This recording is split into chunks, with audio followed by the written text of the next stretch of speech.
Ainsi s'accomplit ce que dit l'Écriture. Abraham crut à Dieu, et cela lui fut imputé à justice, et il fut appelé ami de Dieu. Jacques 2, 23.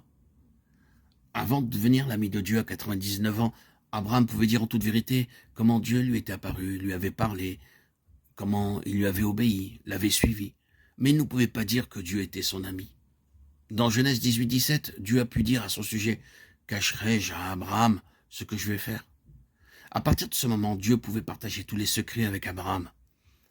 En partageant librement avec Dieu nos secrets personnels, nos problèmes, nos chutes et nos manquements, nous devenons également les amis de Dieu. Nous pouvons parler à Dieu comme à un ami. Nous ne devons pas craindre de lui avouer nos tentations personnelles. Nous pouvons lui parler comme nous parlons à notre meilleur ami.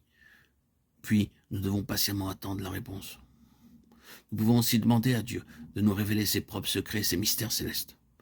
L'amitié devient plus forte quand nous partageons nos secrets. Lorsque nous marchons avec Dieu comme avec un ami, nous avons le privilège de le servir en portant davantage de fruits. Dieu parla à Moïse face à face et Moïse put poursuivre sa tâche. C'est la raison pour laquelle les mots « et Dieu dit » se retrouvent presque 550 fois dans les 5 premiers livres de la Bible. Dieu commença à parler à Moïse comme à un ami. Le second nom est le Dieu d'Isaac. Isaac est un symbole de la résurrection. Il était un exemple vivant de la puissance de Dieu que l'on peut découvrir en chacun d'entre nous. Elle est à la portée de tous ceux qui l'obéissent. Cette puissance de résurrection agit de 3 façons différentes. Tout d'abord, nous devenons justes par la puissance de la résurrection. Le Seigneur Jésus a été livré pour nos offenses et il est ressuscité pour notre justification, au Romains 4, 25. Ensuite, par la puissance de la résurrection, nous vaincrons toutes nos épreuves et toutes nos tentations terrestres.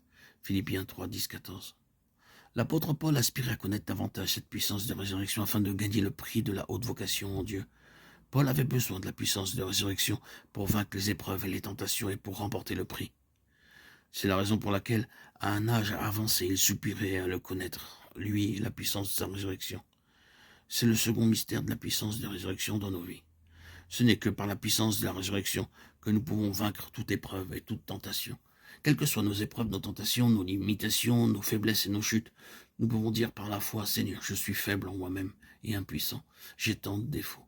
Ne veux-tu pas répandre dans mon faible corps ta puissance de résurrection et faire de moi un vainqueur? Aide-moi à vaincre cette tentation, car moi, je ne peux la vaincre, je dépends de toi. C'est par la puissance de la résurrection que le Seigneur veut nous donner la victoire. Ensuite, cette même puissance qui a ressuscité notre Seigneur est répandue dans notre corps. Et si l'esprit de celui qui a ressuscité Jésus d'entre les morts habite en vous, celui qui a ressuscité Christ d'entre les morts rendra aussi la vie à vos corps mortels par son esprit qui habite en vous. Romains 8, 11. C'est par cette puissance que nous recevrons un jour des corps immortels. Quand le Seigneur Jésus-Christ reviendra, nous recevrons des corps immortels glorifiés, célestes, par l'efficacité de son sang précieux et par la puissance de sa résurrection. Mais nous devons apprendre à recevoir et à nous approprier cette puissance jour après jour et ne pas dépendre de notre propre force pour la victoire.